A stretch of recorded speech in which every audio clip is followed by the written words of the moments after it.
Bonjour et bienvenue à tous sur les vidéos de DJ Stuff. Aujourd'hui, vidéo un peu spéciale puisqu'on ne se trouve pas au studio, on est en compagnie de David, alias Gads. Gads ou Gades? Gades. Gades, on part sur Gades, qui nous fait une démonstration de la Akai MPC. Donc pour ceux qui ne connaissent pas le produit, je vous invite à regarder la vidéo que j'ai fait en tuto sur la chaîne de DJ Stuff, la Akai MPC Live.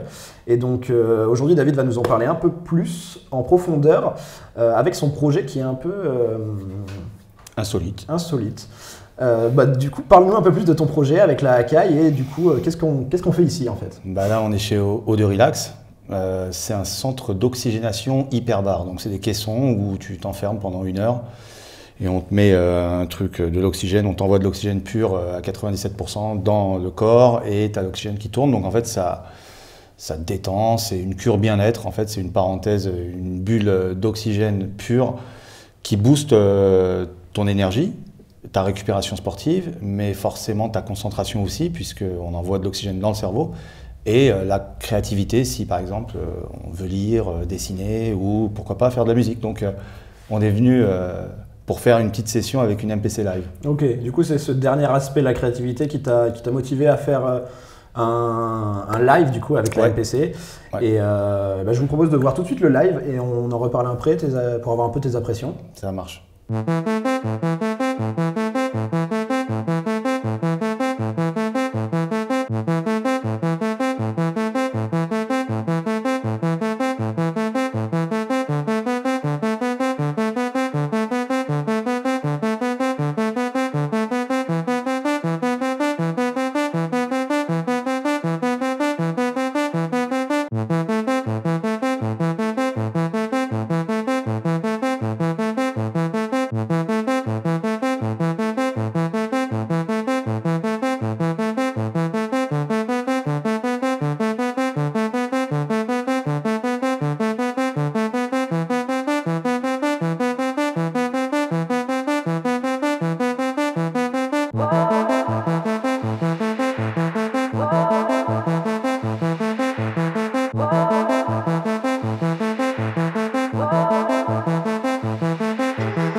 Nous revoilà donc dans les studios de O2 Relax après la performance de Gates.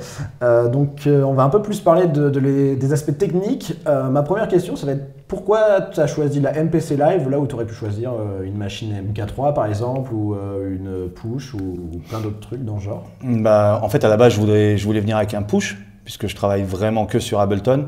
Et en fait, dans le caisson, on ne peut pas brancher, il n'y a pas de prise, on ne peut pas avoir une étincelle, sinon parce que c'est fermé. Ouais, c'est fermé et puis tu as de l'oxygène qui tourne, donc voilà. Donc il fallait un sampler autonome sur batterie et sur le marché, par la force des choses, j'ai trouvé que la Akai MPC, quoi, parce que il y a la Touraze SPSS de Pioneer, mais sur secteur, qui fait à peu près la même philosophie, en fait, de travailler en standalone.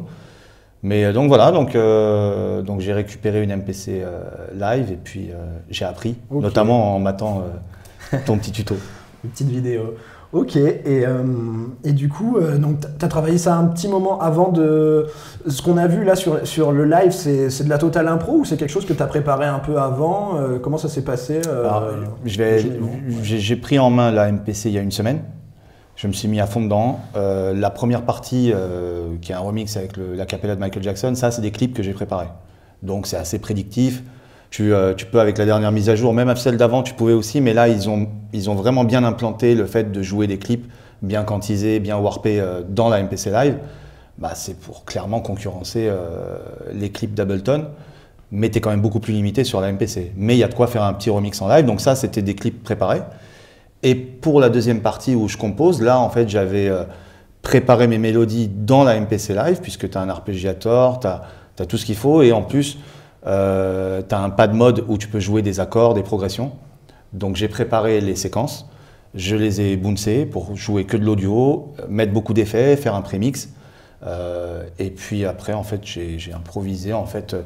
Tu as la structure dans la tête, voilà, là c'est le break, là c'est le kick, là c'est la snare. On pourrait un peu appeler ça de la semi-improvisation. En gros, tu prépares tes zones où tu vas pouvoir t'exprimer librement, entre guillemets. C'est ça, ouais. C'est-à-dire c'est comme une template qui est déjà prête, avec les sons déjà pré-mixés pour que ça soit correct. En tout cas, pour cette opération-là, le but, c'était pas un tutoriel, c'était pas de perdre du temps d'expliquer où je vais aller chercher ce son ou d'explorer les sons. Donc, j'avais déjà tuné toutes les pistes, tous les petits bouts de sample. Et puis après, en fait, voilà, j'ai fait des groupes. Et puis, en fonction de ça, tu crées en direct, quoi. Du coup, une autre question. Donc, tu avais préparé ton live sur MPC, comme on vient de le dire avant. Et du coup, comment ça s'est passé globalement l'expérience en caisson hyperbar? Tu avais déjà fait ça avant ou pas? Et est-ce que tu as rencontré des difficultés auxquelles tu ne t'attendais pas? Comment ça s'est passé globalement, quoi?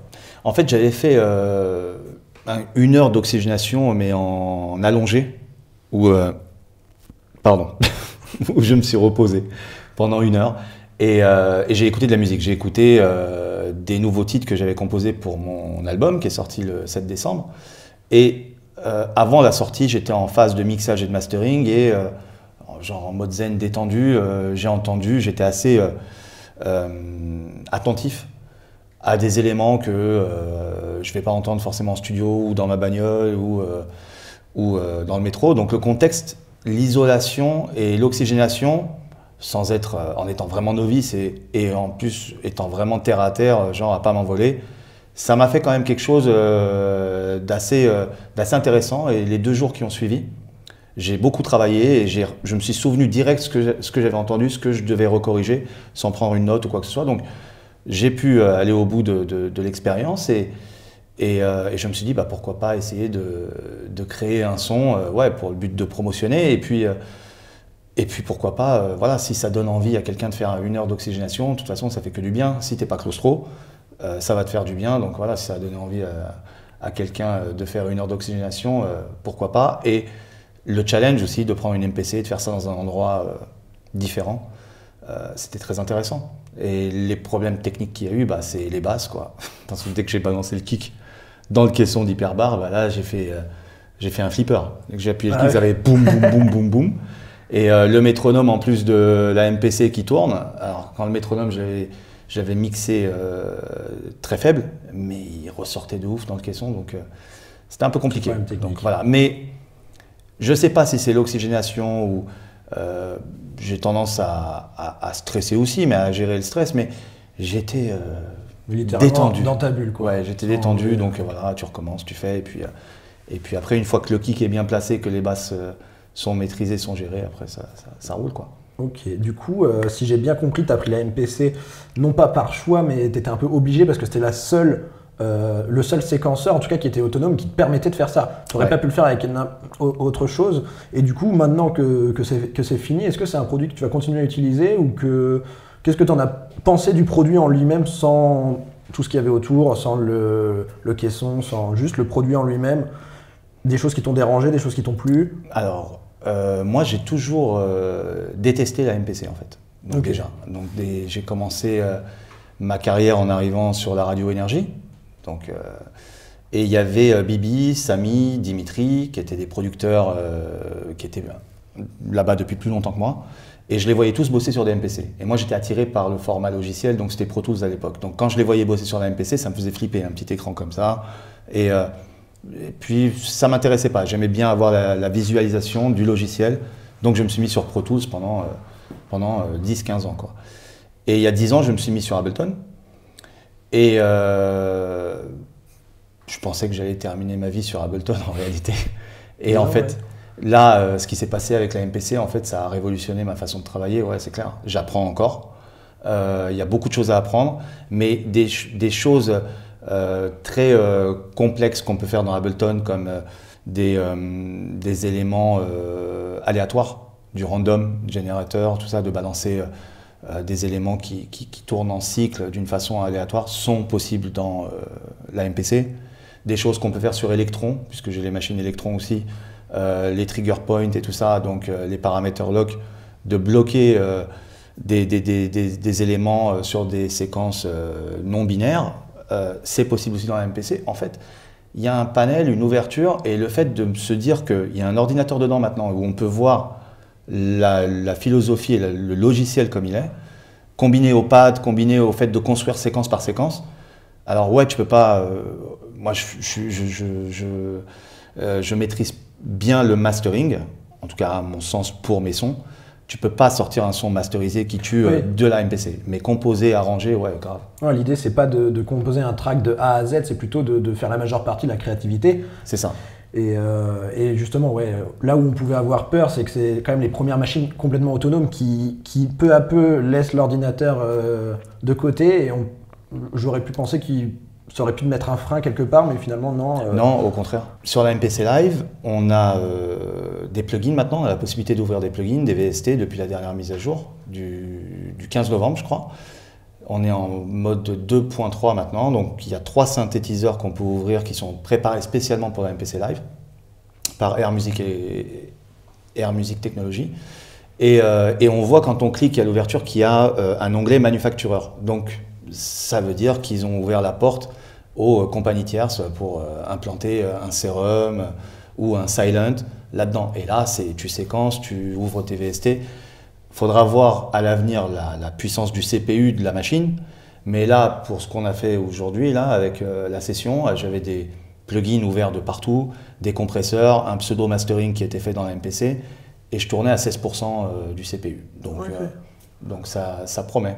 C'est intéressant parce qu'à travers tout ça, on ressent quand même une volonté des constructeurs de créer des machines qui sont de plus en plus autonomes et mettre de plus en plus l'ordinateur de côté.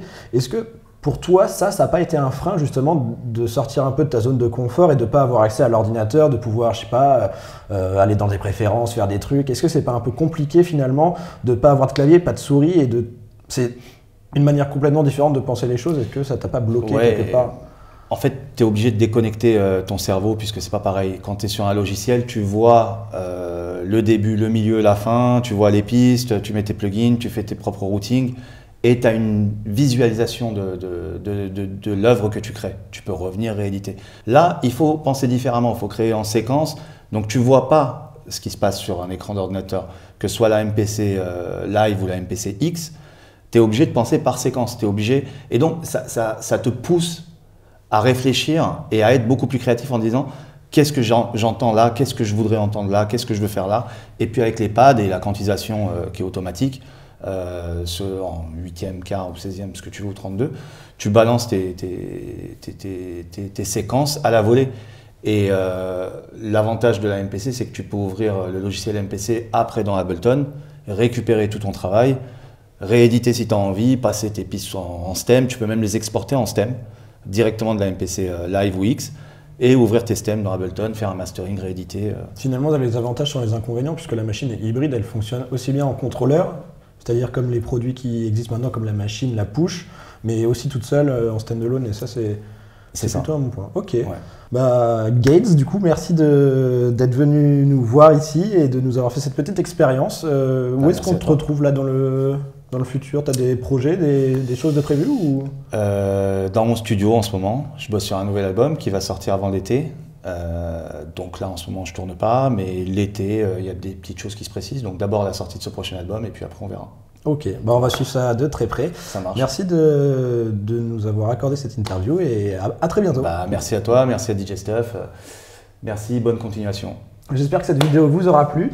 Un format un petit peu différent de ceux que vous avez l'habitude de voir. Dites-nous dans les commentaires, c'est très important pour nous, ce que vous en avez pensé, voir ce qu'on peut améliorer, continuer dans cette directive ou refaire des vidéos plus classiques.